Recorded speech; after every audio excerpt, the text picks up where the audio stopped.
ایوب اور اس کا 11واں باب جو 20 آیات پر مشتمل ہے۔ تب زوفر نوماتی نے جواب دیا، کیا ان بہت سی باتوں کا جواب نہ دیا جائے؟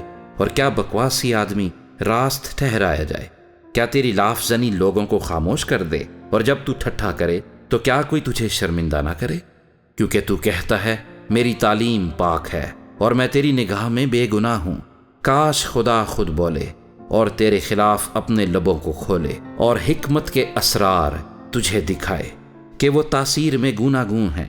سو جان لے کہ تیری بدکاری جس لائق ہے اس سے کم ہی خدا تجھ سے مطالبہ کرتا ہے۔ کیا تو تلاش سے خدا کو پا سکتا ہے؟ کیا تو قادر مطلق کا بھید کمال کے ساتھ دریافت کر سکتا ہے؟ وہ آسمان کی طرح اونچا ہے، تو کیا کر سکتا ہے؟ وہ پاتال سے گہرا ہے، تو کیا جان سکتا ہے؟ اس کی ناپ زمین سے لمبی اور سمندر سے چوڑی ہے۔ اگر وہ بیچ سے گزر کر بند کر دے اور عدالت میں بلائے تو کون اسے روک سکتا ہے؟ کیونکہ وہ بےہودہ آدمیوں کو پہچانتا ہے اور بدکاری کو بھی دیکھتا ہے، خواہ اس کا خیال نہ کرے۔ لیکن بےہودہ آدمی سمجھ سے خالی ہوتا ہے، بلکہ انسان گورخر کے بچے کی طرح پیدا ہوتا ہے۔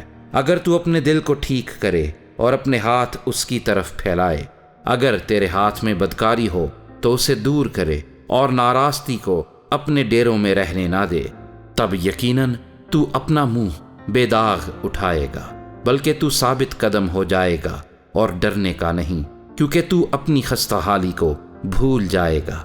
تو اسے اس پانی کی طرح یاد کرے گا جو بہہ گیا ہو، اور تیری زندگی دوپہر سے زیادہ روشن ہوگی، اور اگر تاریکی ہوئی تو وہ صبح کی طرح ہوگی، اور تو مطمئن رہے گا کیونکہ امید ہوگی، اور اپنے چوگرد دیکھ دیکھ کر سلامتی سے آرام کرے گا، اور تو لیٹ جائے گا اور کوئی تجھے ڈرائے گا نہیں، بلکہ بہتیرے تجھ سے فریاد کریں گے، پر شریروں کی آنکھیں رہ جائیں گی، ان کے لیے بھاگنے کو بھی راستہ نہ ہوگا، اور دم دے دینا ہی ان کی امید ہوگی۔